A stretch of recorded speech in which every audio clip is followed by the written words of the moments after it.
இப்பொழுது நாம் கர்த்தருடைய வார்த்தைகளை நாம் தியானிக்கும்படிக்கு நம்முடைய வேத வசனங்களை நாம் எடுத்துக்கொள்ளலாம். ஒரு குறிப்பிட்ட ஒரு காரியத்தை நாம் கவனித்துக் கொண்டு வருகிறோம். பொதுவாக வேத வசனத்திலே தவறாக புரிந்து கொள்ளப்பட்ட வேத வசனங்கள், அதை எப்படி சரியாக நாம் புரிந்து கொள்ள வேண்டும் என்பதை நாம் பார்த்து கொண்டு வருகிறோம்.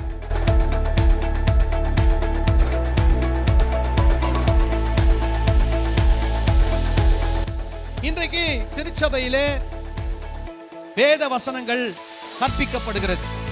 நல்லா கவனிக்கணும், வேத வசனங்கள் கற்பிக்கப்படுகிறது. ஆனால் இயேசு என்ன சொல்லி கொடுத்திருக்கிறார் அப்படின்னா, திருச்சபையிலே இயேசு தான் கற்பித்த கட்டளைகள், தான் கற்பித்த போதனைகளை அவருடைய சீஷர்களுக்கு கற்றுக் கொடுக்க வேண்டும் என்று இயேசு என்ன கொடுத்திருக்கிறார்? கட்டளை கொடுத்திருக்கிறார். அல்லேலூயா. அப்போ உண்மையாய் எல்லா திருச்சபைகளிலும் என்ன நடக்கணும்? இயேசு கிறிஸ்து கற்றுக் கொடுத்த போதனைகள் என்ன பண்ணப்படணும்? கற்றுக் கொடுக்கப்படணும். இப்போ சிபிஎஸ்இ ஸ்கூல் இருக்குது. அந்த சிபிஎஸ்இ ஸ்கூல்ல சமச்சீர் கல்வியை கற்றுக் கொடுப்பாங்களா? சொல்லுங்க. அப்படி ஏதாவது ஒரு ஸ்கூல்ல கற்றுக் கொடுத்தாங்கன்னா நீங்க உங்க பிள்ளைங்களை அந்த ஸ்கூல்ல சேர்ப்பீங்களா? சொல்லுங்க. ஒரு மெடிக்கல் காலேஜ்ல என்ஜினியரிங் சப்ஜெக்ட் கற்றுக் கொடுப்பாங்களா? நிறைய என்ஜினியரிங் ஸ்டூடெண்ட்லாம் இருக்கிறீங்க, மெடிக்கல் ஸ்டூடெண்ட்டும் இருக்கிறீங்க. உங்க மெடிக்கல் காலேஜில் எங்கேயாவது என்ஜினியரிங் சப்ஜெக்ட் கற்றுக் கொடுத்துருப்பாங்களா? இல்லை என்ஜினியரிங் காலேஜில் வெட்டினரி டாக்டர் படிக்கிறதுக்கான சப்ஜெக்ட் கற்றுக் கொடுப்பாங்களா? சொல்லுங்க. அப்போ என்னென்ன படிப்புக்கு நீங்க போறீங்களோ அங்க என்ன கற்றுக் கொடுக்குறாங்க? அந்தந்த படிப்புக்கு சம்பந்தப்பட்ட விஷயங்களை கற்றுக் கொடுக்கிறார்கள்.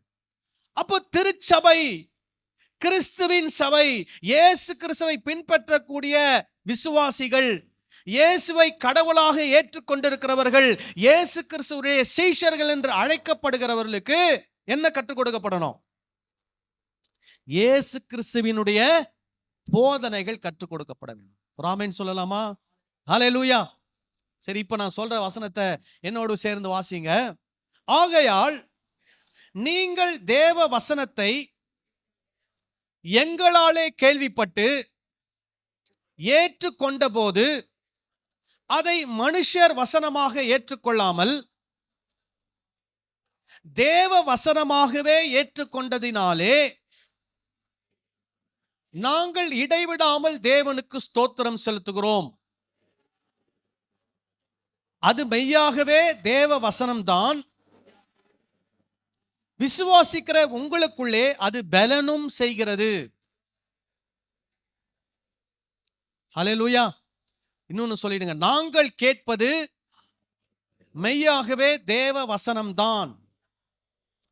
விசுவாசிக்கிற எங்களுக்குள்ளே அது பலன் செய்கிறது. ஆமென். நீங்க மெய்யாகவே தேவ வசனத்தை தான் கேட்கிறீங்களா? ஆமாவா? ஹல்லேலூயா. அப்போ இயேசு என்ன சொல்லி இருக்கிறார்? நான் உங்களுக்கு கற்பித்த யாவும் அவர்கள் கை கொள்ளும்படி அவர்களுக்கு என்ன பண்ணுங்கள்? உபதேசம் பண்ணுங்கள். உபதேசம் அப்படின்னா டீச் பண்ணுங்க அப்படின்னு சொல்றார். அப்ப இயேசு என்ன கட்டளை கொடுத்தாரோ அதை இயேசு கிறிஸ்துடைய சீஷர்கள் என்ன பண்ண வேண்டும்? கை கொள்ள வேண்டும். அதை திருச்சபையிலே அவர்களுக்கு என்ன பண்ண வேண்டும்? போதிக்க வேண்டும், உபதேசிக்க வேண்டும், கற்றுக் கொடுக்க வேண்டும். ஹல்லேலூயா. போன வாரம் என்ன கற்றுக்கொண்டோம்? மறந்துட்டீங்களா? அதுக்குள்ள மனுஷர் உங்களுக்கு எவைகளை செய்ய நீங்கள் விரும்புகிறீர்களோ அவைகளையே என்ன செய்யுங்க? மற்றவர்களுக்கு செய்யுங்க. அங்க இயேசு சொல்றாரு, கொடுங்கள் அப்பொழுது உங்களுக்கு கொடுக்கப்படும், தட்டுங்கள் உங்களுக்கு திறக்கப்படும், தேடுங்கள் நீங்கள் என்ன பண்ணுவீர்கள்? கண்டடைவீர்கள். இதுதான் உலக வழக்கம். அப்போ நீங்க கேட்கும் போது உங்களுக்கு என்ன பண்ணுகிறது? கிடைக்கிறது. அதே மாதிரி அவர் சொல்றாரு, உங்க பிள்ளைங்க உங்ககிட்ட கேட்டா நீங்க பொல்லாதவங்க தான், ஆனாலும் உங்க பிள்ளைங்களுக்கு என்ன கொடுக்குறீங்க? நல்லதை தான் கொடுக்குறீங்க. கேட்கறவங்களுக்கு என்ன கொடுக்குறீங்க? நல்லது கொடுக்குறீங்க. அதே மாதிரி உங்கள் பரமபிதாவிடத்துல நீங்கள் கேட்டால் பரமபிதா உங்களுக்கு என்னதான் கொடுக்கிறார்? நன்மையானவைகளை தான் கொடுக்கிறார். ஏன்னா பரமபிதா தீமையானவர் அல்ல. அவர் 100% பூரணமான நல்லவர். அவர் எப்போதுமே நமக்கு என்னதான் கொடுக்கிறார்? நன்மையை தான் கொடுக்கிறார். இதெல்லாம் சொல்லிட்டு இயேசு சொல்றாரு, நீங்க மத்தவங்க கிட்ட கேட்கும் போது உங்களுக்கு நன்மையானது கிடைக்க வேண்டும் என்று நீங்கள் எதிர்பார்க்கும் போது உங்களிடத்தில் கேட்கிற மற்றவர்களுக்கு நீங்கள் என்ன செய்யுங்கள்? நன்மையானவைகளை செய்யுங்கள் என்று சொல்லுகிறார். ஹல்லேலூயா. இதுக்கு பைபிள்ல கோல்டன் ரூல் அப்படின்னு பேரு. ஆனா நம்ம எதை ரொம்ப முக்கியத்துவப்படுத்தும் தெரியுமா? ஒருத்தன் என்ன 2 வார்த்தை சொல்லி திட்டித்தான், நான் அவனை என்ன பண்ண போறேன்? 4 வார்த்தை சொல்லி என்ன பண்ண போறேன்? திட்ட போறேன். அவன் என்ன சபிச்சிட்டான், நான் அவனை இன்னும் அதிகமா என்ன பண்ண போறேன்? சபிக்க போறேன். அவன் எனக்கு என் பேரை கெடுத்துட்டான், நானும் அவன் பேரை என்ன பண்ண போறேன்? கெடுக்க போறேன். இயேசு கிறிஸ்துவுடைய சீஷர்கள் இப்படி இருக்க கூடாது. நாம் மற்றவர் நமக்கு என்ன செய்ய வேண்டும் என்று நாம் எதிர்பார்க்கிறோம். மற்றவர்களாம் நமக்கு என்ன செய்யணும்? நன்மை செய்யணும் நாம் எதிர்பார்க்கிறோம். அதுபோல நாம் இந்த உலகத்தில் வாழக்கூடிய ஒவ்வொரு நாட்களிலும் நாம் மற்றவர்களுக்கு என்ன செய்ய வேண்டும்? நன்மை செய்ய வேண்டும். நன்மை மாத்திரம் செய்ய வேண்டும். அல்லேலூயா.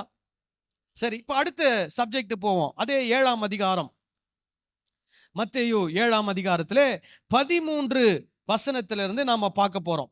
எல்லாம் கவனமா கேளுங்க. 13ஆம் வசனத்திலிருந்து இப்ப முதல்ல 13, 14 வசனங்களை வாசிப்போம். இடுக்கமான வாசல் வழியாய் உட்பிரவேசியுங்கள். இப்ப இதுல பாருங்க, இயேசு என்ன சொல்றாரு?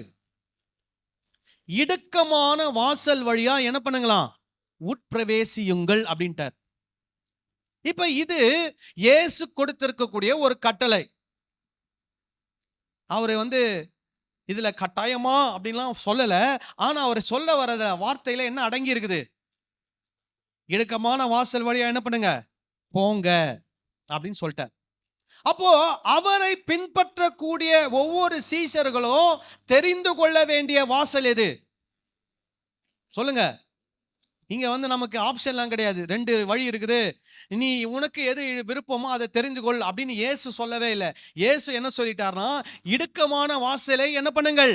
வாசல் வழியாய் உட்பிரவேசியுங்கள் அப்படின்னு சொல்லிட்டார். அப்போ நமக்கு வேற சாய்ஸ் கிடையாது. என்ன சாய்ஸ் தான்? ஒரே சாய்ஸ் தான். என்ன சாய்ஸ்? இடுக்கமான வாசல் வழியா தான் என்ன பண்ணணும்? உட்பிரவேசிக்கணும்.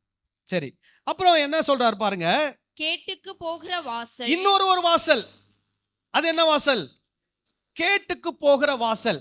கேட்டுக்கு போகிற வாசல் விரிவும் வழி விசாலமுமாயிருக்கிறது. அதின் வழியாய் பிரவேசிக்கிறவர்கள் அநேகர். இப்போ இது ஒரு வாசல் சொல்றாரு. என்ன வாசல்? கேட்டுக்கு போகிற வாசல். அப்படின்னா என்ன? கேட்டுக்கு போற வாசலா? வெளியே கேட் இருக்குது, இந்த வாசல் வழியா போனா கேட் வந்துடும், அப்படியா? சொல்லுங்க. கேட்டுக்கு போகிற வாசல் என்ன? அழிவுக்கு நேராக நம்மை கொண்டு செல்லுகிற ஒரு வாசல். இந்த வாசல் வழியாய் போகிறவர்கள் எங்க போய் முடிய போறாங்க? கேடு, அழிவு. அவருக்கு என்ன கிடைக்க போறதில்ல? நித்திய ஜீவன் கிடைக்க போறதில்ல. அவர்கள் அழிவை பெற போகிறார்கள். நீங்க இயேசு ஒரு இடத்துல சொல்றாரு, தேவன் தம்முடைய ஒரே பேரான குமாரனை தந்தருளி இவ்வளவாய் உலகத்தில் என்ன பண்ணார்? அன்பு கூர்ந்தார். அவரை விசுவாசிக்கிறவனுக்கு என்ன உண்டு? நித்திய ஜீவன் உண்டு. அவன் கெட்டு போகாமல் எதை பெற்றுக்கொள்வான்? நித்திய ஜீவனை பெற்றுக்கொள்வான். அப்போ கெட்டு போவது என்றால் நித்திய ஜீவனை என்ன பண்ண முடியாது? பெற்றுக்கொள்ள முடியாது. நித்திய ஜீவனை பெறுகிறவர்கள் கெட்டு போக முடியாது. அப்போ இந்த வாசல் கேட்டுக்கு போகிற வாசல், அழிவுக்கு போகிற வாசல். இந்த வாசல் எப்படி இருக்குதான்? வழி விரிவாயும் வழி விசாலமுமாயும் இருக்கிறது. அந்த வாசல் வழியாய் பிரவேசிக்கிறவர்கள் அநேகர். நல்லா கவனிங்க, ஒரு வார்த்தை சொல்றாரு. என்ன வார்த்தை? அநேகர், மெனி. அப்புறம் பாருங்க, ஜீவனுக்கு போகிற வாசல். ஜீவனுக்கு போகிற வாசல். இது இன்னொரு வாசல். இதுதான் ஏற்கனவே சொன்ன வாசல். என்ன வாசல்? இடுக்கமான வாசல். இந்த இடுக்கமான வாசல் தான் நம்ம எங்க கொண்டு போதாம்? ஜீவனுக்கு கொண்டு போகிறது. ஹல்லேலூயா. ஜீவன் அப்படின்னு சொல்லும்போது இங்க அதை என்ன மீன் பண்றார் அப்படின்னா, நித்திய ஜீவனை அவர் மீன் பண்ணுகிறார். சோ இந்த வாசல் நம்ம எங்க கொண்டு போகிறதா? நித்திய ஜீவனுக்கு கொண்டு போகிறது. அப்புறம் வழி நெருக்கமுமாய் இந்த இருக்கிறது. வாசல் வழி எப்படி இருக்குதா? நெருக்கம். அதனாலதான் முன்னாடியே சொல்லிட்டாரு, இடுக்கமான வாசல் வழியா என்ன பண்ணுங்கள்? உட்பிரவேசியுங்கள். ஏன்னா இயேசு நம்ம மேல வச்சிருக்கக்கூடிய விருப்பம் என்னன்னா, நாம் எல்லாரும் எதை பெற வேண்டும்? நித்திய ஜீவனை பெற வேண்டும். அதுதான் அவருடைய விருப்பம். அதனாலதான் ஆரம்பத்திலே சொல்லிட்டாரு, எந்த வாசல் வழியா போங்க? இடுக்கமான வாசல் வழியா போங்க. இந்த இடுக்கமான வாசல் நமக்கு எப்படி இருக்குதா? நெருக்கமான ஒரு வழியாக இருக்கிறது. அப்புறம் அவர் சொல்றாரு, அதை கண்டுபிடிக்கிறவர்கள் சிலர். சிலர். அநேகர், சிலர். Majority, minority. இப்போ இன்னைக்கு இந்தியாவை எடுத்துக்கோங்க. இந்தியாவுடைய மக்கள் தொகை எவ்வளோ? 144 ஆயிடுச்சா? 144 கோடி. இந்த 144 கோடியில 2% தான் யார் இருக்கிறா? கிறிஸ்தவர்கள் இருக்கிறாங்க. இப்போ இந்த கிறிஸ்தவர்கள் சொன்ன உடனே அதுல பேர் கிறிஸ்தவர்கள் இருக்கிறாங்க, உண்மையான கிறிஸ்தவர்கள் இருக்கிறாங்க. ஸோ அதையும் நீங்க மனசுல வச்சுக்கணும். ஸோ இந்த 2% வச்சுக்கோங்க. 144 கோடியில 2% எவ்வளோ வரும்? 3 கோடி வருமா? 3 கோடி. குத்து மதிப்பா 3 கோடி ஏறக்குறைய. இப்ப இந்த 3 கோடி மக்கள் இந்தியா முழுவதிலும் 3 கோடி கிறிஸ்தவர்கள் இருக்கிறாங்க. கிறிஸ்தவர் அல்லாதவங்க எத்தனை கோடி இருக்கிறாங்க? 141 கோடி இருக்கிறாங்க. பாருங்க, மெஜாரிட்டி அநேகர், மைனாரிட்டி சிலர். இப்ப இந்த சிலர்ல உண்மையான கிறிஸ்தவங்களும் இருக்கிறாங்க, பேர் கிறிஸ்தவங்களும் இருக்கிறாங்க, பொய் கிறிஸ்தவங்களும் இருக்கிறாங்க. அவங்களை கண்டுபிடிக்கிறது ரொம்ப கஷ்டம். நம்மளால கண்டுபிடிக்க முடியாது. அவங்களுடைய நடவடிக்கை, அவங்களுடைய ட்ரெஸ்ஸு, அவங்களுடைய பேச்சு எல்லாமே பார்க்கறதுக்கு எப்படி இருக்கும்? உண்மையான கிறிஸ்தவங்க மாதிரி இருக்கும். ஆனா அவங்க உண்மையான கிறிஸ்தவங்களா இல்லையான்னு யாருக்கு மட்டும் தான் தெரியும்? ஆண்டவருக்கு மட்டும் தான் தெரியும். ஆனா நாம அதை ஈஸியா கண்டுபிடிக்க முடியும். எப்படின்னு சொல்றேன்னா, எப்படி தெரியுமா? யாரெல்லாம் இயேசு கிறிஸ்துவினுடைய போதனைக்கு தங்களை விட்டு கொடுத்து இயேசு கிறிஸ்துவினுடைய போதனைக்கு கீழ்ப்படிந்து நடக்கிறாங்களோ அவங்க தான் யாரு? உண்மை கிறிஸ்தவர்கள். அல்லேலூயா. இப்ப இந்த 3 கோடியில நான் சொன்னா நீங்க நம்ப மாட்டீங்க, ஒரு 95% யார் தான்? 3 கோடியில 95% யார் தான்? பொய் கிறிஸ்தவர்கள் தான், பெயர் கிறிஸ்தவர்கள் தான். ஏன்னா அத்தனை பேர் போகிற திருச்சபையில எந்த போதனை கிடையாது? இயேசு கிறிஸ்துவுடைய போதனை கிடையாது.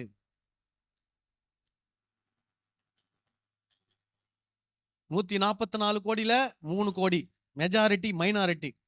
3 கோடியில 95% போயிடுச்சுன்னா மீதி எவ்வளவு? 5% எவ்வளவு? 3 கோடியில 5%, 5% எவ்வளவு? 15,000? 1.5 லட்சமா?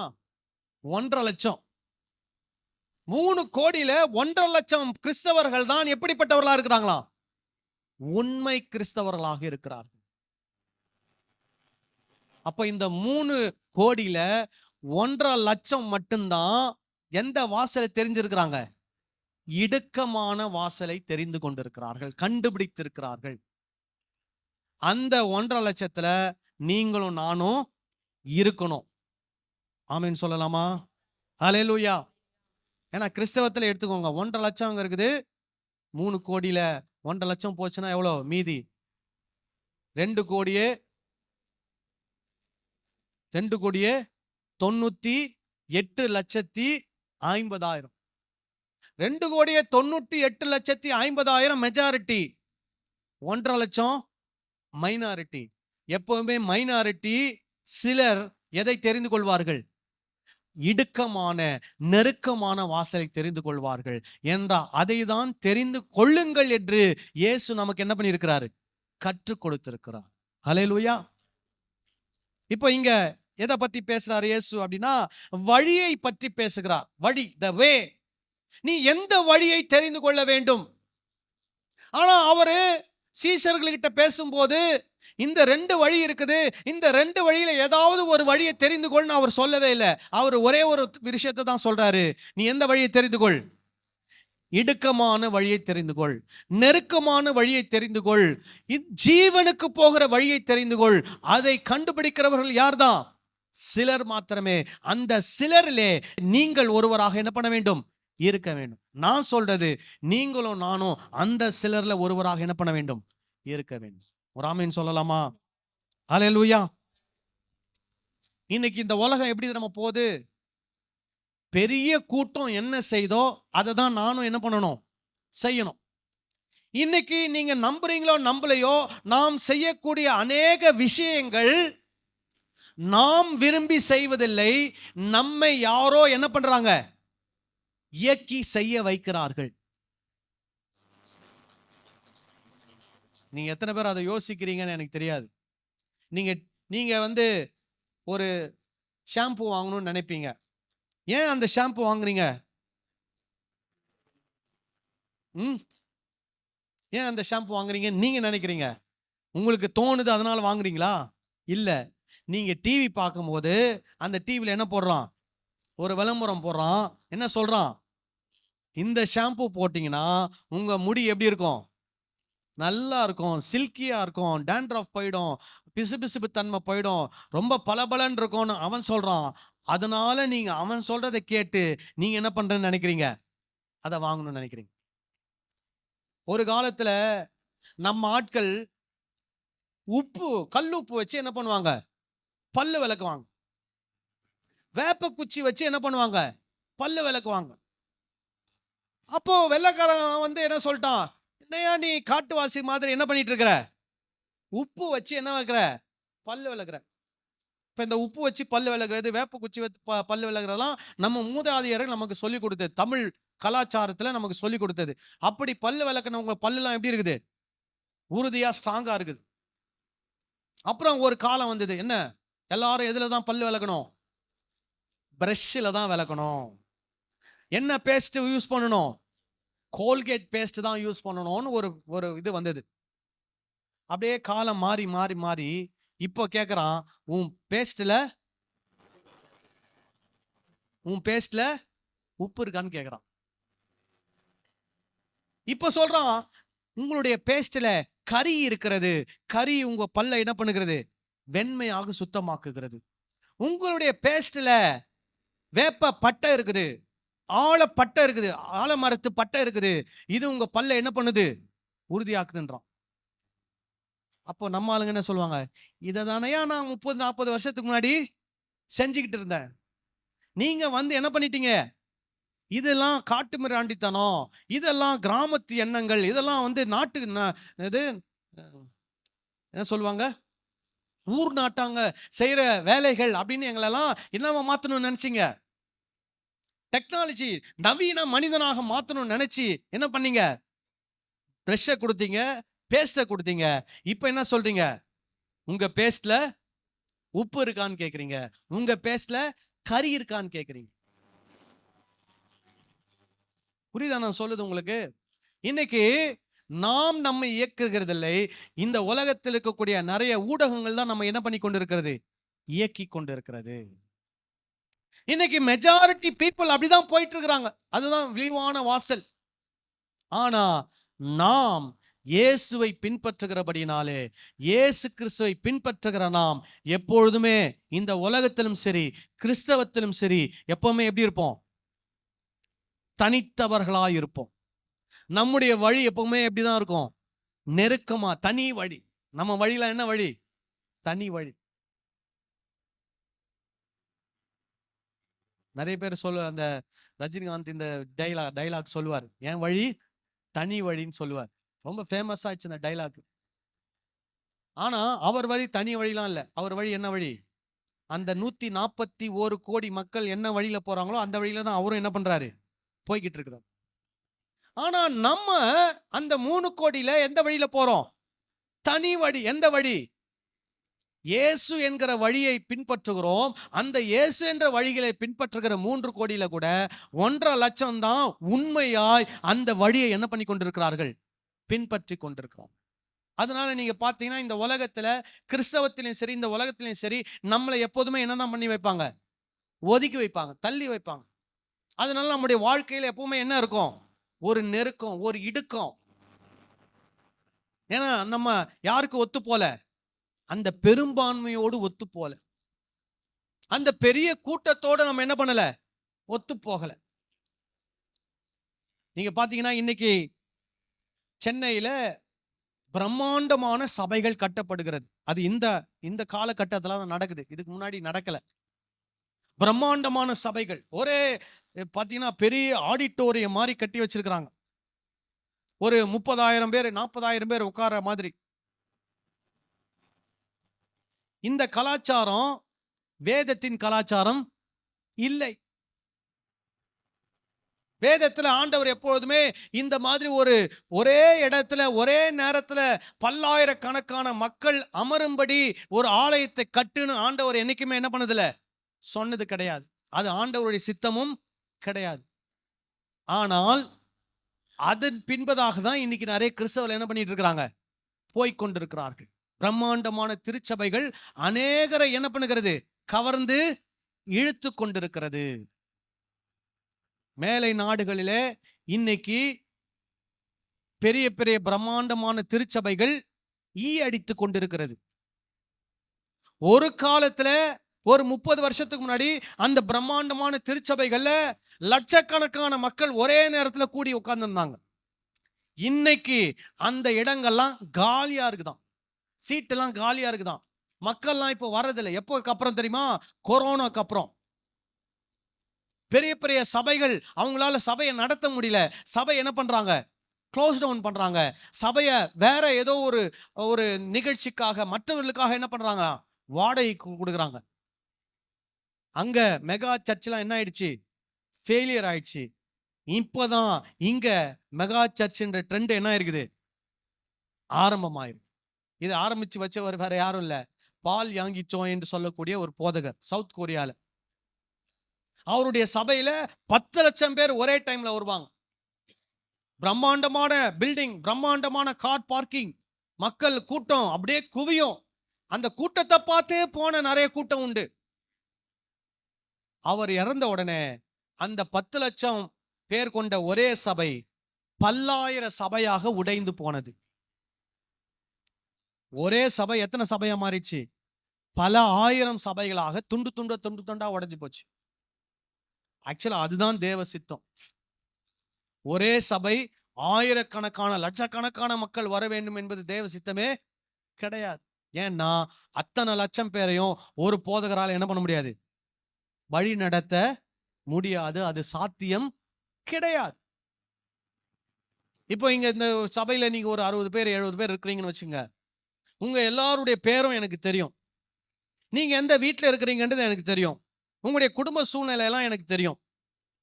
ஆனா 1 லட்சம் பேர் வர சபையில அத்தனை பேருடைய குடும்பத்தினுடைய சூழ்நிலை அந்த போதகருக்கு தெரியுமா? அத்தனை பேருடைய பெயர்கள் அந்த போதகருக்கு தெரியுமா? அத்தனை பேருடைய வீட்டு விலாசம், எந்த வீட்டில் இருக்கிறாங்க, எங்க இருக்கிறாங்கன்றது அவங்களுக்கு தெரியுமா அப்படின்னு கேட்டீங்கன்னா நிச்சயமா அது சாத்தியமே இல்லை. இப்போ ஒரு 50,000 பேர் வரக்கூடிய திருச்சபையில நீங்க பாத்தீங்கன்னா ஒரு தலைமை போதகர் இருப்பாரு, 200 உதவி போதகர்கள் இருப்பாங்க. எத்தனை உதவி போதகர்கள்? கிட்டத்தட்ட ஒரு 200 பேர் இருப்பாங்க. இப்போ அந்த 200 பேர்ல ஒருத்தர் தான் எதுக்கு இன்சார்ஜா இருப்பார்? ஒரு ஏரியாவுக்கு இன்சார்ஜா இருப்பார். அப்போ அந்த ஏரியாவுக்கு இன்சார்ஜா இருக்கிற போதகருக்கு தான் யாரை பத்தி தெரியும்? அந்த ஏரியாவில் இருக்கிற மக்களை பத்தி தெரியும். யாருக்கு தெரியாது? தலைமை போதகருக்கு தெரியாது. இப்போ நீங்க எனக்கு ஃபோன் பண்ண முடியுமா? சொல்லுங்க. முடியும். எப்பெல்லாம் ஃபோன் பண்ண முடியும்? எப்ப வேணாலும் ஃபோன் பண்ண முடியும். ஆனா இதே 50,000 பேர் போற சர்ச்சுக்கு போற ஒரு நபர் தன்னுடைய தலைமை போதகருக்கு எப்ப வேணாலும் ஃபோன் பண்ண முடியுமா? சொல்லுங்க. முடியாது. ஃபோன் நம்பரே முதல்ல அவங்க கையில கிடைக்காது. பாஸ்டருடைய ஃபோன் நம்பர் உங்களுக்கு தெரியுமான்னு கேட்டீங்கன்னா, நிறைய பெரிய பெரிய சர்ச்சுக்கு போற ஆட்கள் கிட்ட கேளுங்க, உங்க பாஸ்டருடைய ஃபோன் நம்பர் உங்களுக்கு தெரியுமா? நீங்க எப்போ ஃபோன் பண்ணலாம் உங்க பாஸ்டர் எடுப்பாரான்னு கேளுங்க. ஐயோ, அவர் ரொம்ப பிஸிங்க, அவரெல்லாம் கான்டாக்ட் பண்ண முடியாது. அப்ப அவரை எதுக்கு இருக்கிறார் பாஸ்டரா? சொல்லுங்க. இன்னைக்கு இப்படிதான் மெஜாரிட்டி கூட்டத்தை தேடி அநேகர் என்ன பண்ணி கொண்டிருக்கிறார்கள்? போய்கொண்டிருக்கிறார்கள். ஆனா இயேசு என்ன சொல்றார்னா, இடுக்கமான வாசலை, நெருக்கமான வழியை என்ன பண்ணுங்கள்? தெரிந்து கொள்ளுங்கள், அதற்குள் பிரவேசியுங்கள். அதுதான் எதற்கு கொண்டு செல்கிற பாதை? ஜீவனுக்கு கொண்டு செல்கிற பாதை. ஹல்லேலூயா. சோ முதல் எதை பத்தி பேசுறாரு? இடுக்கமான வாசல், பாதை. இப்ப இந்த பாதை என்ன பாதை? இயேசு என்கிற ஒரு பாதை, இயேசு என்கிற போதனை, அதுதான் நம்முடைய பாதை. இயேசுவின் போதனை தான் நம்முடைய பாதை. நீங்க பாத்தீங்கன்னா ஆதி திருச்சபையில் இருந்த மக்களுக்கு என்ன பேர் தெரியுமா? ஆங்கிலத்தில் சொல்லணும்னா பீப்புள் ஆஃப் த வே, பாதையின் மக்கள். பீப்புள் ஆஃப் த வே அவங்களுக்கு பேரு. நீங்க அப்போஸ்தலர் 9ஆம் அதிகாரம் முதல் 2 வசனத்தை வாசிக்கலாமா? சவுல் என்பவன் இன்னும் கர்த்தருடைய சீஷரை பயமுறுத்தி கொலை செய்யும்படி சீரி பிரதான ஆசாரியரிடத்திற்கு போய் இந்த மார்க்கத்தாராகிய அப்படின்னு ஒரு வார்த்தை வருது இல்லையா, அதை நோட் பண்ணிக்கோங்க. அப்புறம் புருஷரை ஆகிலும் ஸ்திரீயை ஆகிலும் தான் கண்டுபிடித்தால் அவர்களை கட்டி எருசலேமுக்கு கொண்டு வரும்படி தமஸ்குவில் உள்ள ஜெப ஆலயங்களுக்கு நிருபங்களை கேட்டு வாங்கினான். சரி, இப்ப இந்த இடத்துல என்ன சொல்லிருக்குன்னா, பவுல் என்ன பண்றாருன்னா, லெட்டர்ஸ் எல்லாம் வாங்கிட்டு ஒவ்வொரு ஊருக்கா போய் இயேசு கிறிஸ்துவை பின்பற்றக்கூடிய சீஷர்களை என்ன பண்ணணும்னு நினைக்கிறாரு? கட்டி எருசலேமுக்கு கொண்டு வந்து அவங்களுக்கு என்ன கொடுக்கணும்? தண்டனை கொடுக்கணும்னு பிளான் பண்றார்.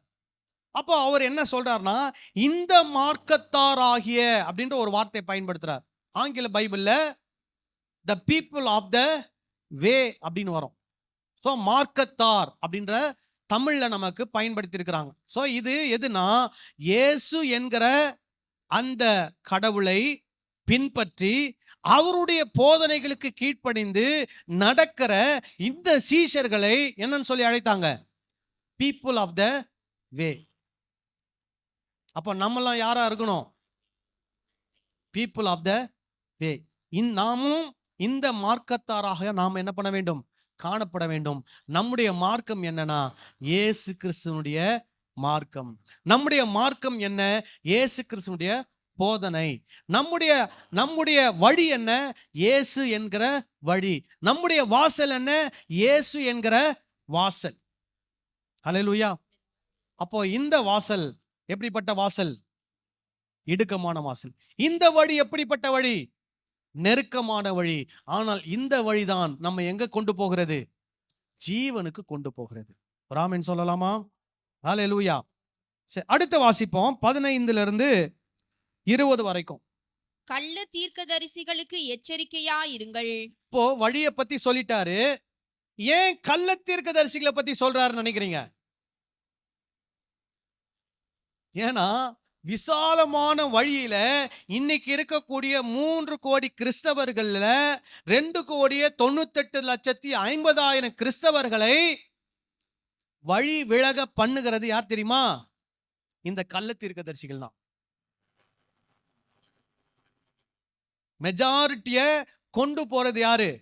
கள்ள தீர்க்கதரிசிகள், கள்ள போதகர்கள். வாசிப்போம். கள்ள தீர்க்கதரிசிகளுக்கு என்னவாருங்கள்? எச்சரிக்கையாயிருங்கள். சரி, முதல்ல தீர்க்கதரிசிகள்னா யாரு அப்படின்றத நம்ம தெரிஞ்சுக்கணும். நிறைய நேரங்கள்ல நான் ஒரு சிலர்கிட்ட கேட்டிருக்கிறேன், தீர்க்கதரிசினா யாருன்னு கேட்டா முதல்ல அவங்க சொல்றது என்ன தெரியுமா? நடக்க போறத சொல்றதுதான் தீர்க்கதரிசி அப்படின்னு சொல்லுவாங்க. என்ன சொல்றது? நடக்க போறத சொல்றது.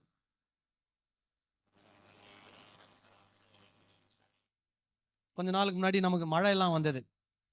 மழை வருமா வராதா, ரெட் அலர்ட்டா ஆரஞ்சு அலர்ட்டான்னு ஒருத்தர் கண்டுபிடிச்சு சொன்னார். அவரை தீர்க்கதரிசி ஏத்துக்கலாமா? சொல்லுங்க சொல்லுங்க. இல்ல. கொஞ்ச நாளுங்களுக்கு முன்னாடிலாம் ஒருத்தர் காலையில வருவார், கிடுகிடுக்கிட்டு கிடுகிடுக்கிட்டு, நல்ல காலம் பிறக்குது, நல்ல காலம் பிறக்குது, உங்க வீட்டுக்கு நன்மை தேடி வரப்போகுது. ஒருத்தர் வருவார், என்ன அடிச்சுட்டு வருவாரு? குடுகுடுப்பு அடிச்சுட்டு வருவார். அவர் என்ன சொல்றாரு? என்ன சொல்றாரு? நல்ல காலம் பிறகுதுன்னு சொல்றாரு. அவரை தீர்க்கதரிசின்னு ஏத்துக்கலாமா? சொல்லுங்க. இப்ப இந்த மழைய கணிச்சு சொல்றாங்க இல்லையா, அதே மாதிரிதான் பைபிள்ல எலியான்னு ஒரு தீர்க்கதரிசி இருந்தார்.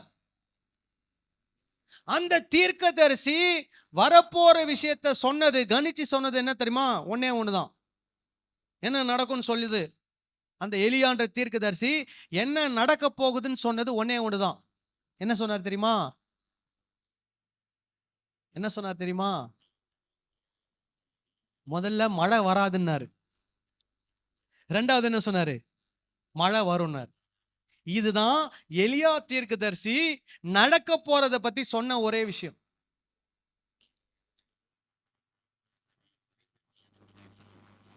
புரியுதா? நீங்க நம்ம நிறைய பேர் தீர்க்கதரிசினால தவறா என்ன பண்றோம்? புரிந்து வைத்திருக்கிறோம். இப்ப பைபிள்ல இருக்கக்கூடிய தீர்க்கதரிசிகள் என்ன செய்தார்கள்? பைபிள்ல நீங்க பார்த்திருக்கிறீங்களா தீர்க்கதரிசிகள்? இந்த தீர்க்கதரிசிகளை நீங்க எடுத்துட்டீங்கன்னா, தீர்க்க தரிசனம் அப்படின்னு சொன்னா என்ன அர்த்தம்னா, கர்த்தர் சொல்லுகிற வார்த்தைகளை ஜனங்களுக்கு போய் என்ன பண்ணுவது? சொல்லுவது. இவர்தான் யாரு? தீர்க்கதரிசி. இப்போ மோசே ஒரு தீர்க்கதரிசியா? சொல்லுங்க. தீர்க்கதரிசி. ஏன்? கர்த்தர் கொடுத்த கட்டளைகளை என்ன பண்ணாரு? ஜனங்களுக்கு கொண்டு வந்து கொடுத்தார். இப்ப நீங்க பாத்தீங்கன்னா மோசேவை பொறுத்த வரைக்கும் அவர் எழுதின தீர்க்கதரிசி. ஏசாயா எழுதின தீர்க்கதரிசி. அப்படின்னா என்ன? அவங்கள என்ன எழுதியிருக்கிறாங்க? வசனங்களை, தீர்க்க தரிசன வசனங்களை, கர்த்தர் சொன்னதை என்ன பண்ணியிருக்கிறாங்க? நமக்கு எழுதி இருக்கிறாங்க.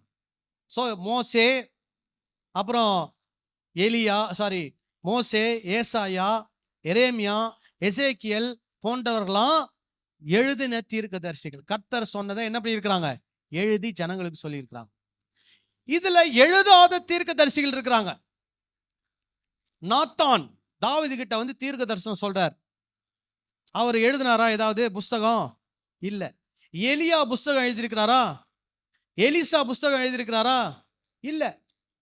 அப்போ வேதத்துல புஸ்தகங்களை எழுதாத தீர்க்கதரிசிகள் என்ன பண்றாங்க? இருக்கிறாங்க. ஆனா அவங்க எல்லாம் செஞ்ச ஒரே விஷயம் என்ன தெரியுமா? கர்த்தர் சொன்னதை யாருக்கு சொன்னார்கள்? ஜனங்களுக்கு சொன்னார். இப்ப கர்த்தர் ஏன் சில விஷயங்களை ஜனங்களுக்கு சொல்லுகிறார்? சொல்லுங்க. ஜனங்கள் யாருடைய ஜனங்கள்? கர்த்தருடைய ஜனங்கள். கர்த்தர் அவர்களுக்கு எப்படி வாழ வேண்டும்னு அவங்களுக்கு என்ன கொடுத்திருக்கிறார்? கட்டளை கொடுத்திருக்கிறார். இப்பொழுது அந்த ஜனங்கள் கர்த்தருடைய கட்டளை மீறி என்ன பண்ணுகிறார்கள்? நடக்கிறார்கள். அப்போ கர்த்தர் தீர்க்கதரிசி எழுப்பி, நீ போய் சொல்லு, அவங்க என்னுடைய கட்டளைகளுக்கு என்ன பண்ணல? கீழ்ப்படிந்து நடக்கல. அவங்கள என்ன பண்ண சொல்லு? என் பக்கம் திரும்ப சொல்லுன்றார். அதனாலதான் ஆண்டவர் யாரை எழுப்புறார்? தீர்க்கதரிசிகளை எழுப்புறார். சோ ஏற்கனவே தீர்க்கதரிசியாக மோசே மூலமாக ஆண்டவர் கட்டளைகளை கொடுத்து விட்டார். இப்போ யாருக்கு கட்டளை கொடுக்கப்பட்டதோ அவர்கள் கர்த்தருடைய கட்டளையின்படி என்ன பண்ணவில்லை? நடக்கவில்லை. இப்போ ஆண்டவர் என்ன பண்றார்? தீர்க்கதரிசிகளை எழுப்பி, நீ போய் சொல்லு, இவர்கள் என்னுடைய கட்டளையின்படி என்ன பண்ணவில்லை? நடக்கவில்லை. மல்கியா 3ஆம் அதிகாரம் 6ஆம் வசனத்தை வாசிப்போம்.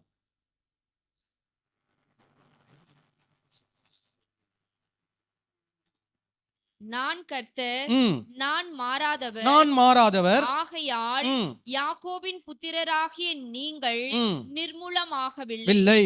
நீங்கள் உங்கள் பிதாக்கள் நாட்கள் தொடங்கி என் கட்டளைகளை கைக்கொள்ளாமல் அவைகளை விட்டு விலகி போனீர்கள். அப்புறம் என்னிடத்திற்கு திரும்புங்கள், அப்பொழுது உங்களிடத்திற்கு திரும்புவேன் என்று சேனைகளின் கர்த்தர் சொல்லுகிறார். பாத்தீங்களா? தீர்க்கதரிசியுடைய வேலை என்ன?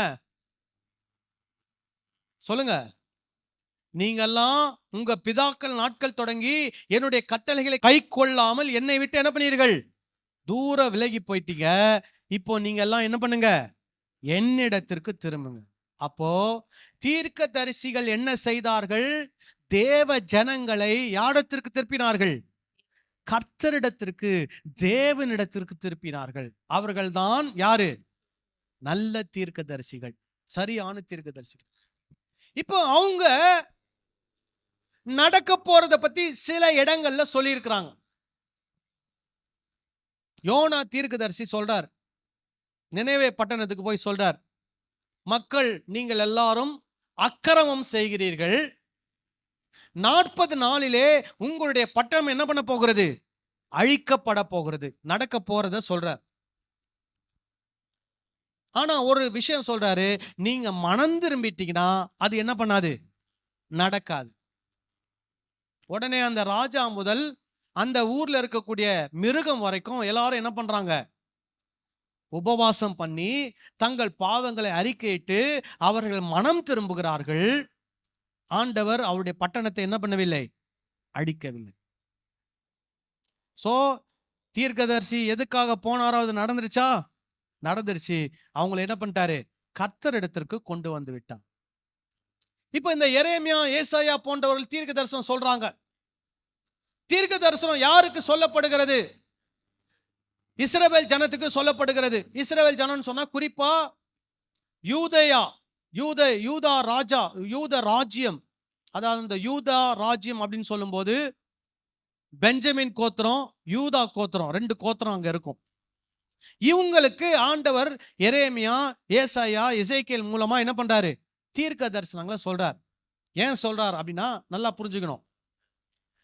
இவங்க ஆண்டவருடைய வார்த்தைக்கு என்ன பண்ணவில்லை? கீழ்ப்படியவில்லை. அதனால இவங்கள இன்னொரு ராஜா என்ன பண்ண போறான்? சிறை கொண்டு போறான். இவங்க தங்களுடைய சொந்த தேசத்தை விட்டு அந்நிய தேசத்துக்கு என்ன பண்ண போறாங்க? போக போறாங்க. ஏன்னா இவங்க காலம் ஃபுல்லா என்ன பண்ணல? மனம் திரும்பவே இல்லை. சரியா? அப்போ இங்க இருந்து நிறைய பேர் எங்க போறாங்க? பாபிலோனுக்கு போறாங்க. பாபிலோனுக்கு போனதுல வெறும் தவறு செய்தவர்கள், பாவம் செய்தவர்கள், அக்கிரமம் செய்தவர்கள் மட்டும்தான் போனாங்களா? சொல்லுங்க, சொல்லுங்க. நல்லவங்களும் போனாங்க, கெட்டவங்களும் போனாங்க. அதுலதான் நல்லவங்கன்னு சொல்லி தானியேல்னு ஒருத்தர் இருக்கிறாரு, சாத்ராக், மேஷாக், ஆபேத்நேகோன்னு ஒருத்தங்க இருக்கிறாங்க. இவங்கெல்லாம் யாரு? கடவுளுடைய வார்த்தைக்கு கீழ்ப்படிந்து கடவுள் மேல் பயத்தோடு பக்தியோடு இருந்தவர்கள். அப்போ சிறையிருப்புன்னு வரும்போது பாவம் செய்தவர்கள், அக்கிரமம் செய்தவர்கள், கடவுளுடைய வார்த்தைக்கு கீழ்ப்படியாதவர்களுக்கு தண்டனை வரும்போது யாரும் சேர்ந்து பாதிக்கப்படுறா? நல்லவங்களும் சேர்ந்து பாதிக்கப்படுறாங்க. இப்ப நல்லவங்களும் பாதிக்கப்பட்டு எங்க போயிட்டாங்க? பாபிலோன் சிறையிருப்புக்கு போயிட்டாங்க. இப்ப தீர்க்க தரிசனம் சொல்றார். என்ன சொல்றாருன்னா, நீங்கெல்லாம் யாருக்கு திரும்புங்கள்? கர்த்தரத்துக்கு திரும்புங்கள் அப்படின்னு சொல்லிட்டு சொல்றாரு. நான் உங்களை மறுபடியும் கொண்டு வந்து என்ன பண்ணுவேன்? உங்களுடைய ஊர்ல நிலைநாட்டுவேன். நான் உங்கள் மேல் வைத்திருக்கிற திட்டம் மகா பெரியவைகள். நான் உங்களுக்காக ஒரு நல்ல நோக்கத்தை வைத்திருக்கிறேன். உங்களை நான் ஸ்திரப்படுத்துவேன், உங்களை ஸ்தீர்படுத்துவேன் சொல்றார். இது யாருக்கு சொல்றார்னா, கர்த்தருடைய கட்டளைக்கு கீழ்ப்படிந்து வாழ்ந்து பாதிக்கப்பட்டவர்களுக்கு சொல்லப்படுகிறது. ஹல்லேலூயா. அது மட்டுமல்ல, கர்த்தருடைய வார்த்தைக்கு கீழ்ப்படியாமல் பாதிக்கப்பட்டு அங்க போன உடனே மனம் திரும்பினவர்களுக்கும் இந்த வார்த்தை என்ன பண்ணுகிறது?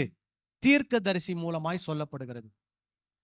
இப்போ கர்த்தருடைய வார்த்தைக்கு சொந்த ஊர்ல இருக்கும் போதும் கீழ்ப்படியல, அந்நிய ஊர்ல இருக்கும் போது கீழ்ப்படியலனா அதோட அவங்க வாழ்க்கை என்ன ஆயிடுச்சு? முடிஞ்சு போச்சு. அவங்க திரும்பி எங்க வரல? அவங்க சொந்த ஊருக்கே வரல. அப்ப தீர்க்கதரிசியுடைய வேலை என்ன? நீ கர்த்தருடைய வார்த்தைக்கு என்ன பண்ணணும்? கீழ்ப்படியணும்.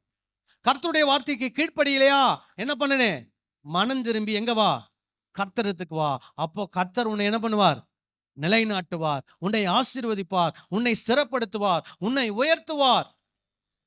எது நடக்க போகிற ஒரு விஷயம். எப்போ நடக்கும் அது? நீ மறுபடியும் கர்த்தருக்கு திரும்பினாதான் நடக்கும்.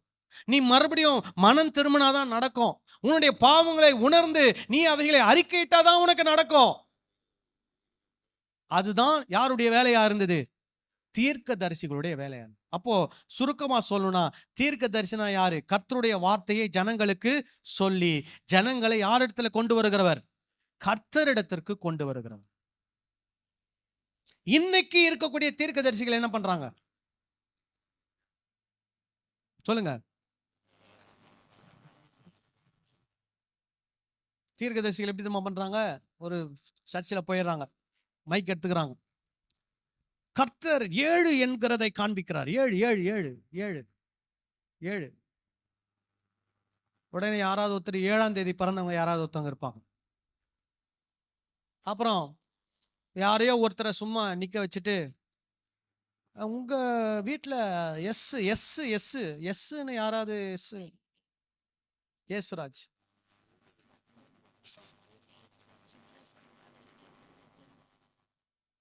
இப்போ ஆண்டவர் எஸ் காமிச்சிட்டாரு, கூட அந்த ஏசுராஜ்ன்றதை காட்ட மாட்டாரா? சொல்லுங்க. ஆனா அந்த தீர்க்கதரிசிக்கு அதெல்லாம் என்ன பண்ண மாட்டாராம்? காட்ட மாட்டாராம். வெறும் எதை மட்டும் தான் காட்டுவாராம்? எஸ் மட்டும் தான் காட்டு. இன்னைக்கு அப்படிதான் நடக்குது. தீர்க்கதரிசிகளுடைய வேலைகள்லாம் அப்படியே தலையில கையை வச்சு கண்ணை மூடிட்டு என்ன பண்ணுது? உனக்கு கிழக்கு பக்கத்துல இருந்து 10 லட்சம் ரூபாய் வரப்போகிறது என் மகளே. எந்த பக்கத்துல இருந்து வருமா? கிழக்கு பக்கத்துல இருந்து வருமா? அப்படின்னா என்ன அர்த்தம்? மேற்கு பக்கத்துல இருந்து வந்தா இவங்க என்ன பண்ண மாட்டாங்க? வாங்க மாட்டாங்க. என்ன சொல்லிடுவாங்க? ஆண்டவர் எனக்கு என்ன தீர்க்கதரிசனம் சொன்னாரு?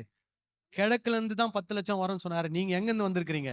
மேற்குல இருந்து வந்திருக்கீங்க. அதனால எனக்கு இந்த 10 லட்சம் வேணாம். இன்னைக்கு இப்படிதான் தீர்க்கதரிசிகள் வேலைகளை செய்து கொண்டிருக்கிறார். 1ஆம் தேதி ஆனா என்னது? வாக்குத்தத்தம். 1ஆம் தேதி ஆனா பல உலக நாடுகளிலே அழிவுகள் வரப்போகிறது, பூமி எதிர்ச்சிகள் வரப்போகிறது, வெள்ளங்கள் வரப்போகிறது. வருஷம் வருஷம் என்ன ஆயிட்டு தான் இருக்குது? வந்துகிட்டு தான் இருக்கு. நீங்க ஜப்பான்ல போயிட்டு ஜப்பான்ல இருக்கிறவங்களுக்கு ஒரு தீர்க்க தரிசனம் சொல்லுங்க, இந்த ஆண்டு உங்களுக்கு நிலநடுக்கம் வரப்போகிறதுன்னு சொல்லுங்களேன், எல்லாரும் சிரிப்பாங்க. ஏன் தெரியுமா? ஏன்? அவங்களுக்கு நிலநடுக்கம் எப்படின்னா டெய்லி காஃபி குடிக்கிற மாதிரி, இல்லை டீ சாப்பிட்ற மாதிரி. நீங்க ஒரு நாளைக்கு 5 டீ சாப்பிட்றீங்கன்னா அவங்க ஒரு நாளைக்கு எத்தனை நிலநடுக்கம் வரும்? 4 5 வரும். அந்த ஊர்ல போய் நிலநடுக்கம் வரும் நீங்க தீர்க்க தரிசனம் சொன்னா எப்படி கேலியா இருக்குமோ, அது போலதான் இன்னைக்கு நிறைய தீர்க்க தரிசிகள் 1ஆம் தேதி ஆனா என்ன பண்ணிட்டு இருக்காங்க? தீர்க்க தரிசனம் சொல்லிட்டு இருக்காங்க. பாருங்க, இன்னைக்கு இந்த ஒரு புது வருஷத்துல நான் 2 தீர்க்க தரிசிகளுடைய வீடியோ பார்த்தேன். ஒருத்தர் சொல்றாரு விஜய் தான் முதலமைச்சர்ன்றார். ஒருத்தர் சொல்றாரு திமுக தான் மறுபடியும் ஆட்சிக்கு வரும்ன்றார். இப்ப இதுல எது உண்மை? எந்த ஆவியானவர் உண்மை?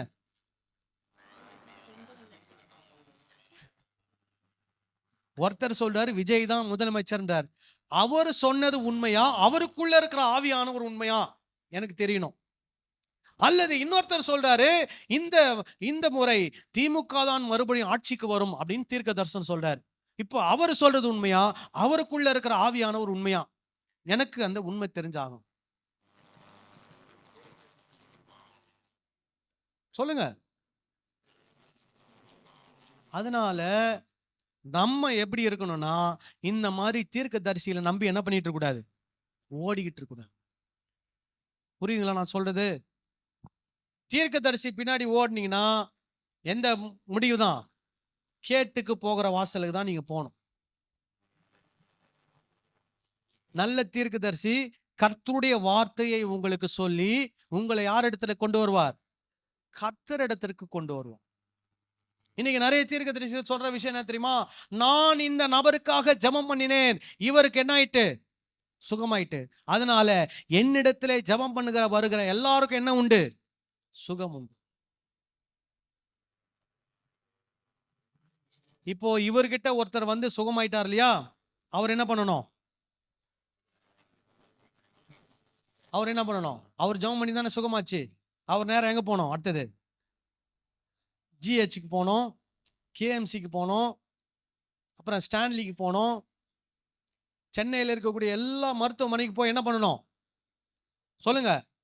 ஜெபம் பண்ணி அங்க இருக்கிற எல்லா நோயாளியும் என்ன பண்ணணும்? வீட்டுக்கு அனுப்பிச்சிடணும். ஸோ எல்லா ஹாஸ்பிட்டலும் எப்படி ஆயிடணும்? காலி ஆகணும். ஏன் அந்த மாதிரி செய்ய மாட்டேன்றாங்க? உடனே அதுக்கு ஒரு காரணம் என்ன சொல்லுவாங்க? அவங்களுக்கு என்ன இல்லை? விசுவாசம் இல்லை. அதனால அவங்களுக்கு ஜெபம் பண்ணாலும் என்ன ஆகாது?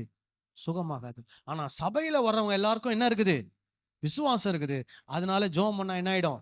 சுகமாயிடும். இன்னைக்கு அப்படிதான் தீர்க்கதரிசிகள் தீர்க்க தரிசன காரியங்களை என்ன பண்ணி கொண்டிருக்கிறார்கள்? செய்து கொண்டிருக்கிறார்கள். அப்போ இன்னைக்கு அன்னைக்கு நல்ல தீர்க்கதரிசிகள் இருந்தார்கள், கள்ள தீர்க்கதரிசிகள் இருந்தார்கள். இப்போ இயேசு சொல்றாரு, என்ன சொல்றாரு? கள்ள தீர்க்கதரிசிகளுக்கு எச்சரிக்கையாயிருங்கள். ஏன் அப்படி சொல்றாருன்னா, ஏன்னா இந்த கள்ள தீர்க்கதரிசிகள் தான் நம்மளை எந்த பக்கம் கொண்டு போவாங்க?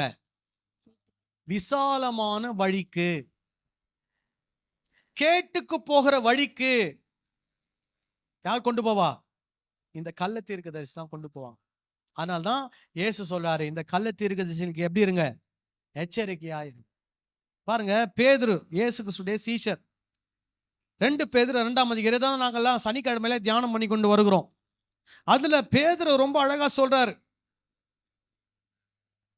2 பேதுரு 2ஆம் அதிகாரம் 1, 2, 3 வசனங்கள் நினைக்கிறேன். கள்ள தீர்க்கதரிசிகளும் ஜனங்களுக்குள்ளே இருந்தார்கள். அப்படியே உங்களுக்குள்ளும் கள்ள போதகர்கள் இருப்பார்கள். அவர்கள் கேட்டுக்கேதுவான வேத புரட்டுகளை. என்னது? கேட்டுக்கு போற வாசல் எப்படி இருக்குமா? வழி விசாலமா இருக்கும், பெருசா இருக்கும். பெரிய காங்கிரிகேஷன், பெரிய சபை, மக்கள் கூட்டம் அப்படியே குவியும். ஆனா இயேசு பேதுரு சொல்றாரு, கள்ள தீர்க்கதரிசிகள் ஜனங்களுக்குள்ளே இருப்பார்கள், அப்படியே உங்களுக்குள்ளும் கள்ள போதகர்கள் இருப்பார்கள். அவர்கள் கேட்டுக்கு ஏதுவான வேத புரட்டுகளை தந்திரமாய் நுழைய பண்ணி தங்களை கிரயத்துக்கு கொண்ட ஆண்டவரை மறுதலித்து தங்களுக்கு தீவிரமான அழிவை வருவித்துக் கொள்வார்கள். அப்புறம் அவர்களுடைய கெட்ட நடக்கைகளை அநேகர் பின்பற்றுவார்கள். அவங்களுடைய நடக்கை மாத்திரம் இல்ல, அவங்களும் என்ன பண்ணுவாங்க? அநேகர் பின்பற்றுவாங்க. யார் பின்னாடி மக்கள் போயிட்டு இருக்கிறாங்க? கெட்ட நடக்கையை மக்களுக்கு உதாரணமாய் காண்பிக்கக்கூடிய அப்படிப்பட்ட கள்ள போதர்களுக்கு பின்பதாக அநேகர் என்ன பண்ணி கொண்டிருக்கிறார்கள்? போய்கொண்டிருக்கிறார்கள். அவர்களுக்கு பின்பதாகவும் போறாங்க, அவங்களுடைய கெட்ட நடக்கைக்கு பின்பதாகவும் என்ன பண்ணி கொண்டிருக்கிறாங்க? போய்கொண்டிருக்கு. அப்படிப்பட்ட விசாலமான வழியை தேடி, வாசலை தேடி என்ன பண்ணி கொண்டிருக்கிறார்கள்? மக்கள் திரண்டு போய் கொண்டிருக்கிறார்கள். நாம எப்படி இருக்கணும்? எச்சரிக்கையா இருக்கணும். அப்புறம் சொல்லுங்க, பேதுரு என்ன சொல்றாரு? அவர்கள் நிமித்தம் சத்திய மார்க்கம் என்ன பண்ணப்படுமா? தூஷிக்கப்படும். பொருளாசை உடையவர்களாய் தந்திரமான வார்த்தைகளால் உங்களை தங்களுக்கு ஆதாயமாக வசப்படுத்திக் கொள்வார்கள். பூர்வ காலம் முதல் அவர்களுக்கு விதிக்கப்பட்ட ஆக்கினை அயர்ந்திராது. அவர்களுடைய அழிவு உறங்காது. யாருடைய அழிவு? கள்ள தீர்க்கதரிசிகளுக்கு ஆண்டவர் வைத்திருக்கக்கூடிய அழிவு என்ன பண்ணாதான்? உறங்காது. அப்ப அவங்க பின்னாடி போறவங்க அவங்களுக்கும் அதே நிலைமை தான். அதனால யார் பின்னாடி போறோம், யாருடைய போதனைகளை கேட்கிறோம், ரொம்ப ரொம்ப ஜாக்கிரதையா என்ன பண்ணணும்? இருக்கணும். ஒரு ஆமீன் சொல்லலாமா? ஹல்லேலூயா. இப்ப பாத்தீங்கன்னா இயேசு சொல்றாரு, கள்ள தீர்க்கதரிசிகளுக்கு எப்படி இருங்க? எச்சரிக்கையா. இப்ப இந்த பேதுரு சொல்றபடி கள்ள தீர்க்கதரிசிகள் என்ன பண்ணுவாங்கன்னா, வேத புரட்டுகளை பண்ணுவாங்க முதல்ல. இரண்டாவது என்ன பண்ணுவாங்கன்னா, ஆண்டவரை மறுதலிப்பாங்க. ஏன்னா வேத புரட்டே ஆண்டவரை என்ன பண்ணுவது? மறுதலிப்பது.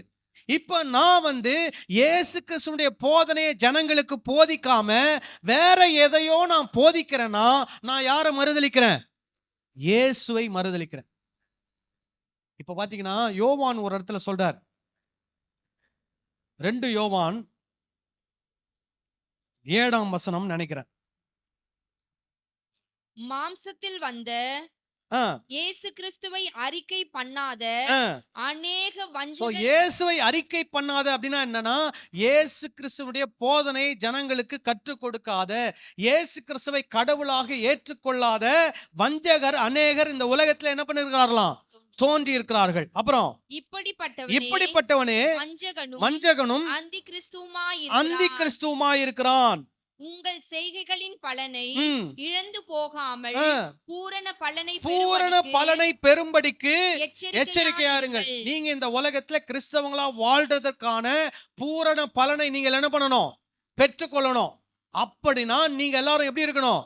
எச்சரிக்கையா இருக்கணும். அப்புறம் பாருங்க, கிறிஸ்துவின் உபதேசத்திலே நிலைத்திராமல் மீறி நடக்கிற எவனும் தேவனை உடையவன் அல்ல. அப்புறம் கிறிஸ்துவின் உபதேசத்தில் நிலைத்திருக்கிறவனோ பிதாவையும் குமாரனையும் உடையவன். சோ யோவான் தெளிவா சொல்லிட்டார். எது முக்கியம்? எது முக்கியம்? இயேசு கிறிஸ்துவுடைய உபதேசம் முக்கியம். இயேசு கிறிஸ்துவுடைய போதனை முக்கியம். அதுல நிலைச்சிருக்கணும். அதுதான் முக்கியம். அப்புறம் பாருங்க, ஒருவன் உங்களிடத்தில் வந்து இந்த உபதேசத்தை கொண்டு வராமல் இருந்தால் அவனை உங்கள் வீட்டில் ஏற்றுக்கொள்ளாமலும் அவனுக்கு வாழ்த்துதல் சொல்லாமலும் இருங்கள். அப்போ இயேசு கிறிஸ்துடைய உபதேசத்தை கொண்டு வராதவங்களை எங்க சேர்த்துக்கூடாதான்? வீட்டுல சேர்த்துக்கூடாது. இப்ப இந்த இடத்துல யோவான் சொல்லும் போது வீடு அப்படின்னு சொல்லும் போது அந்த காலத்துல வீட்டுல தான் என்ன நடந்தது? சபை நடந்தது. அப்போ அவர் ஒரு அர்த்தத்துல என்ன சொல்றாரு? வீட்டுல சேர்த்துக்காதீங்கன்னா என்ன சொல்ல வராரு? சபைக்குள்ள அப்படிப்பட்ட நபர்களை என்ன பண்ணாதீங்க? சேர்க்காதீங்க. அதே மாதிரி இன்னைக்கு சொல்லணும்னாலும் நம்ம வீட்டில் அப்படிப்பட்ட நபர்களை என்ன பண்ணக்கூடாது? சேர்த்துக்கொள்ளும். ஆனா நம்ம நிறைய பேர் அப்படிப்பட்ட நபர்களை வீட்டில் என்ன பண்றோம்? சேர்த்துக்கிறோம். எப்படி? எப்படி? டிவி மூலமா உங்க வீட்டுக்கு வராரு டெய்லி. நம்ம என்ன நினைக்கிறோம்? டிவி கிறிஸ்தவ சேனல்ல போட்டுட்டா எல்லா கிறிஸ்தவ சேனலும் என்ன போதிக்கிறாங்க? கிறிஸ்துவின் உபதேசம் போதிக்கிறாங்க நீ நினைச்சுக்கிறீங்க. ஆனா அப்படி இல்ல. டிவில வர்ற எல்லாரும் கிறிஸ்துவனுடைய உபதேசத்தை என்ன பண்ணுகிறது இல்ல? போதிக்கிறதே கிடையாது. அவங்க பலவிதமான போதனைகளை என்ன பண்ணி கொண்டிருக்கிறார்கள்? வேதம் என்ற ஒரு பெயரை வைத்துக்கொண்டு, பரிசுத்தாவியானவர் என்ற பெயரை வைத்துக்கொண்டு, இயேசு என்ற பெயரை வைத்துக்கொண்டு நிறைய வேத புரட்டுகளை என்ன பண்ணி கொண்டிருக்கிறார்கள்? போதித்து கொண்டிருக்கிறார்கள். இப்ப நீங்க பாத்தீங்கன்னா பழைய ஏற்பாட்டு காலங்கள்ல ஆண்டவர் தன்னை ஜனங்களுக்கு என்ன பண்றாரு? வெளிப்படுத்துகிறார். எப்படி வெளிப்படுத்துறாரு?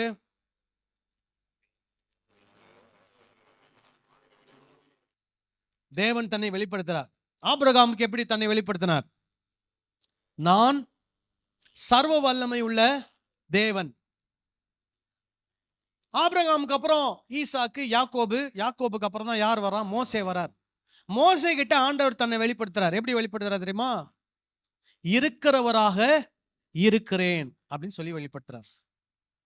இப்ப நீங்க பாத்தீங்கன்னா அந்த பழைய ஏற்பாட்டு காலங்கள்ல ஜனங்களுக்கு ஆண்டவர் தன்னை வெளிப்படுத்தின விதங்கள் மிக குறைவாக இருந்தது.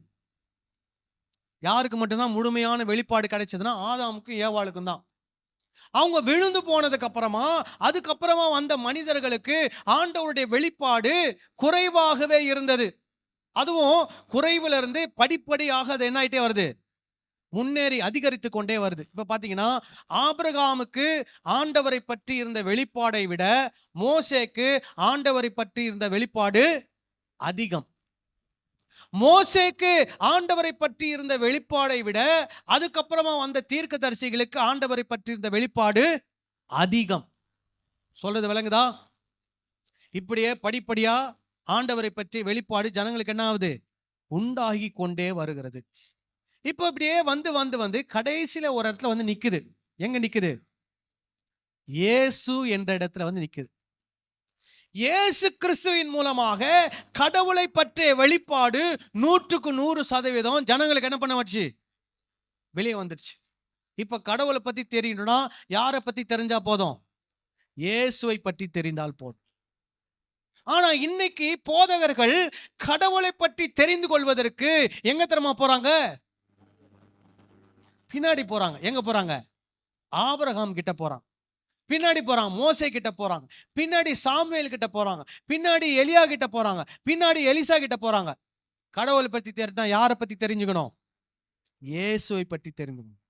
இப்போ இயேசு வந்ததுக்கு அப்புறமா நீங்க பின்னாடி இருக்கிற நபர்களை பார்க்கணும்னா யார் மூலமா தான் பார்க்கணும்?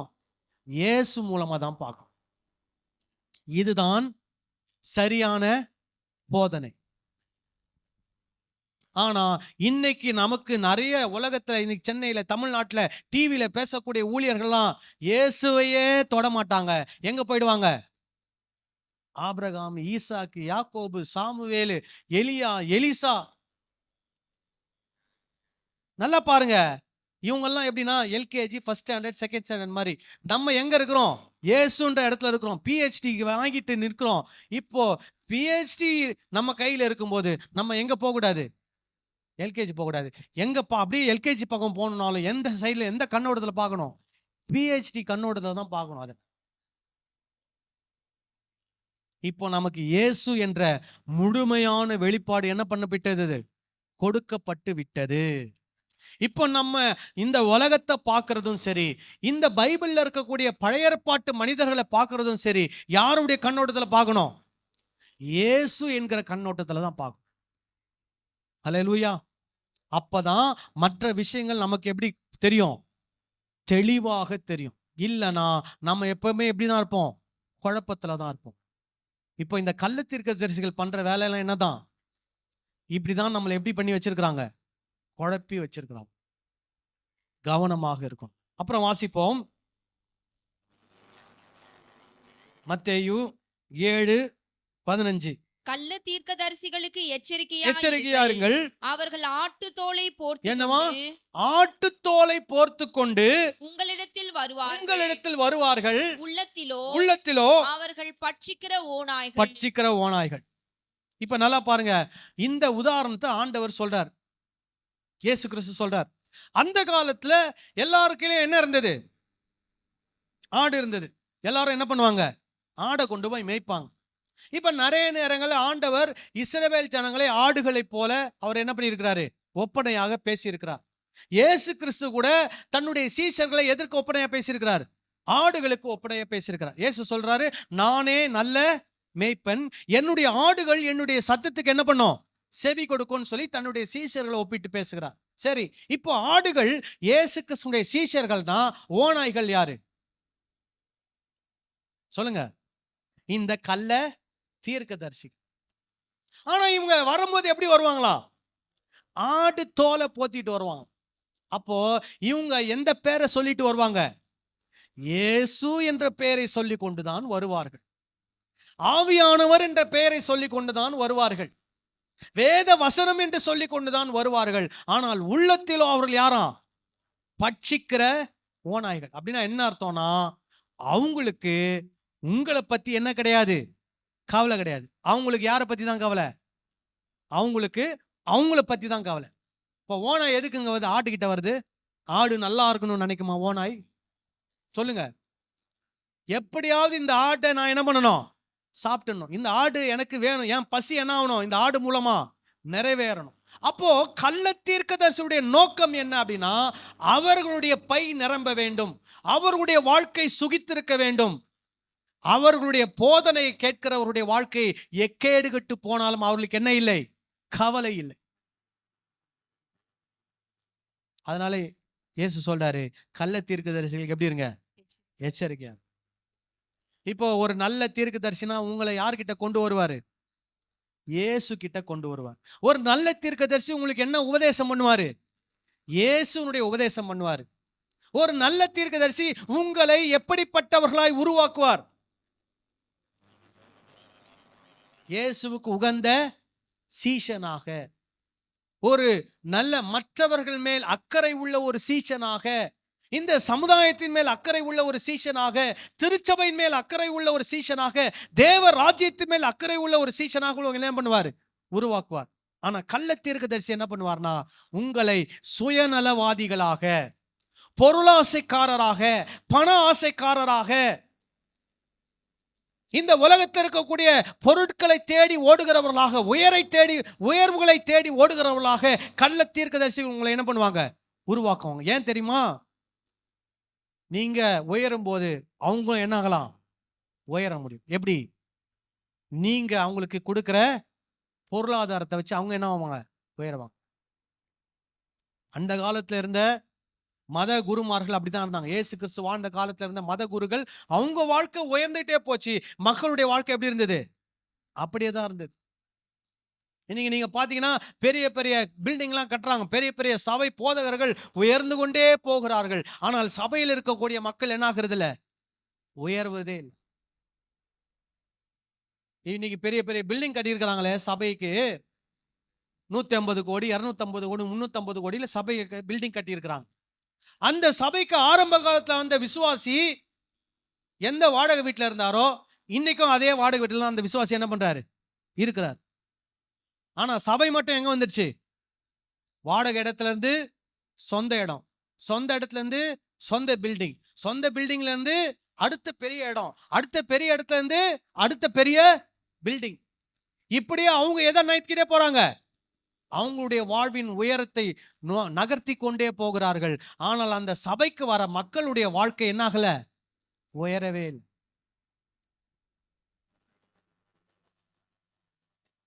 ஒரு சபை நடக்குதுன்னா அந்த சபையின் மூலமாக அந்த சபை மக்கள் என்ன ஆகணும்? உயரணும், ஆசீர்வதிக்கப்படணும். அந்த சமுதாயம் ஆசீர்வதிக்கப்படணும். அந்த சபையின் மூலமாக அந்த சமுதாயத்துல ஒரு பெரிய மாற்றம் என்ன ஆகணும்? உண்டாகணும். அதுதான் உண்மையான சபையினுடைய நோக்கம்.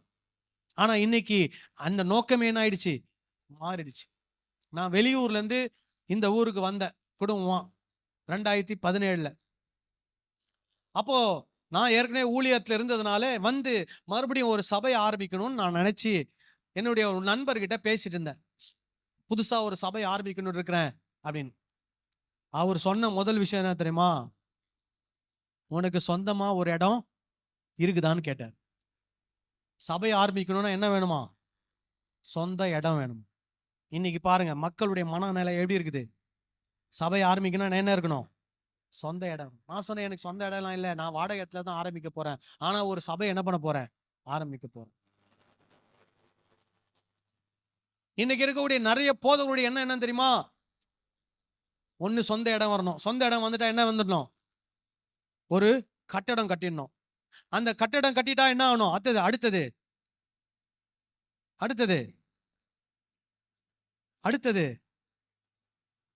பக்கத்து இடத்தை வாங்கணும், இந்த இடத்தை வாங்கணும், இந்த இடத்தை வாங்கணும். அப்புறம் என்ன பண்ணணும்? இந்த சர்ச்சை என்ன பண்ணணும்? அங்க எக்ஸ்டெண்ட் பண்ணணும். அப்புறம் இங்க என்ன பண்ணணும்? இங்க எக்ஸ்டெண்ட் பண்ணணும். அடுத்தது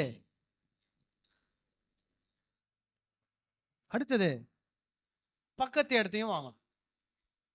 பக்கத்துல இடம் இல்லைன்னா கொஞ்சம் ஒதுக்குப்புறமா போய் என்ன பண்ணணும்? இதை விட பெரிய இடமா வாங்கணும். நாளடைவில் அந்த இடம் பார்த்தலனா அப்புறம் என்ன பண்ணணும்? சொல்லுங்க. இப்படிதான் இன்னைக்கு இருக்கக்கூடிய திருச்சபைகள் போய் கொண்டிருக்கு. யார் மேல அக்கறை இல்ல? யார் மேல அக்கறை இல்ல? ஜனங்க மேல அக்கறை இல்ல, விசுவாசிகள் மேல அக்கறை இல்ல. சோ இன்னைக்கு இயேசு சொன்னது இன்னைக்கு நடக்குது. இயேசு சொல்றாரு, கள்ள தீர்க்கதரிசிகள் எதை போத்திக்கிட்டு வருவாங்க? ஆட்டுத்தோலை போர்த்து கொண்டு வருவார்கள். ஆனால் அவருடைய உள்ளத்தோல் அவர்கள் எப்படி இருக்கிறாங்களாம்? பட்சிக்கிற ஓநாய்கள். அப்புறம் அவர்களுடைய கனிகளினாலே, அவர்களுடைய கனிகள், அவர்களுடைய செயல்கள், அவருடைய ஒர்க்ஸ், அவங்க என்ன மாதிரி செயல்பாடுகளில் இருக்கிறார்கள், அவர்களுடைய கனிகளினாலே அவர்களை அறிவீர்கள். முட்செடிகளில் திராட்சை பழங்களையும் முட்பூண்டுகளில் அத்தி பழங்களையும் பறிக்கிறார்களா? அப்படியே நல்ல மரம் எல்லாம் நல்ல கனிகளை கொடுக்கும், கெட்ட மரமோ கெட்ட கனிகளை கொடுக்கும். நல்ல மரம் கெட்ட கனிகளை கொட மாட்டாது. கெட்ட மரம் நல்ல கனிகளை கொடுக்க மாட்டாது. நல்ல கனி கொடாத மரமெல்லாம் வெட்டுண்டு அக்கினியிலே போடப்படும். ஆதலால் அவர்களுடைய கனிகளினாலே அவர்களை அறிவீர்கள். பேதுரு சொன்னாரா? என்ன சொன்னாரு? கள்ளத்தீர்க்கதரிசிகளுக்கு அவங்களுடைய அழிவு என்ன பண்ணாதான்? அயர்ந்திராது. இப்போ இங்க இயேசு சொல்றாரு, இந்த கள்ளத்தீர்க்கதரிசிகள் அவர்கள் நல்ல கனி கொடாத கெட்ட மரங்கள். ஆகவே இந்த நல்ல கனி கொடாத கெட்ட மரங்கள்லாம் என்ன பண்ணப்படுமா? வெட்டுண்டு அக்கினியிலே போடப்படும். அப்போ இந்த கள்ளத்தீர்க்கதரிசியை வெட்டுண்டு அக்கினியில போடப்படுவார்னா, இந்த கள்ளத்தீர்க்கதரிசிக்கு பின்னாடி போன ஆயிரக்கணக்கான லட்சக்கணக்கான ஜனங்களுடைய நிலை என்ன? சொல்லுங்க.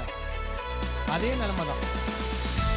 அதனால இயேசு சொல்றாரு, இடுக்கமான வாசலுக்கு உட்பிரவேசியுங்கள், நெருக்கமான வாசலுக்குள் பிரவேசியுங்கள். அது எங்க போற வாசல்?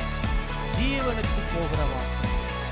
ஆகவே உங்களை விசாலமான பாதைக்கு நேராக அழைத்து செல்லக்கூடிய கள்ள தீர்க்கதரிசிகளுக்கு எச்சரிக்கையாயிருங்கள்.